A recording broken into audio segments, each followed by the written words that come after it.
Bonjour, on est ici sur l'IDN, on va se concentrer sur la fonctionnalité Chat IA pour parler avec vos documents. On a donc ici un document bake-off auquel je vais demander quelles sont les interfaces du panel par exemple. Je vais donc chercher sur le document la section qui parle de l'interface, on l'a ici.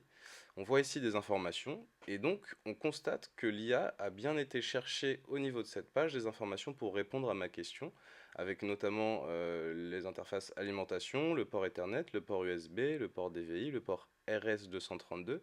Et on voit que pour le port USB et le port RS232, il a été me chercher l'assignation des broches, qu'on ne voit pas sur la page à droite.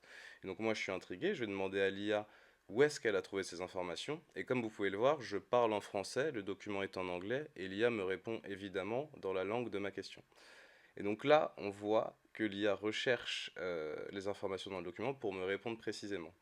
Et elle me dit que le port USB, je peux retrouver les informations page 17, donc je vais scroller pour aller voir ça. Effectivement, on voit ici le tableau qui me donne toutes les informations des branches et connexions. Et visiblement, le port RS32 a été trouvé page 18. Donc voilà. On va maintenant essayer de trouver des informations sur la maintenance, par exemple. Alors attendez. Voilà, on a ici une page qui parle de la maintenance. Et donc moi, je vais demander à l'IA, dis-moi toutes les opérations de maintenance sur ce panel et pourquoi pas comment remplacer la batterie rapidement. Et donc là, je vais poser ma question et donc l'IA va aller encore une fois chercher les informations exactes dans le document pour pouvoir me répondre. On voit ici qu'il commence par me parler du nettoyage, qu'on voit effectivement ici. Il me parle donc du fait que je peux aller activer le cleaning mode via l'outil Bake-Off Display, donc ça me guide sur l'utilisation du software. Il me parle de la température à respecter. On a ensuite, ça me parle des composants, on voit que ça parle de la batterie carte mère, des disques durs, des ventilateurs et le délai de remplacement de tous ces outils-là, donc c'est assez organisé comme réponse.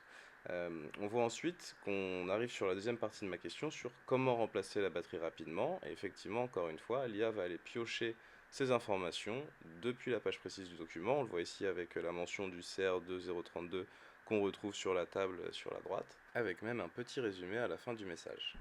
Et donc pour terminer, on est ici sur un schéma électrique et j'ai donc demandé à ce qu'il m'explique le fonctionnement du circuit page 26 et on voit qu'il me donne le contexte général, l'organisation, les principes de fonctionnement. Et ce qui est intéressant, c'est qu'il comprend vraiment ce qui s'y passe. Il me donne un exemple de chemin de signal avec le signal qui passe de prod plus à la borne XDX102 puis à la borne XDB11 et on voit ici sur le schéma que c'est effectivement ce qui se passe.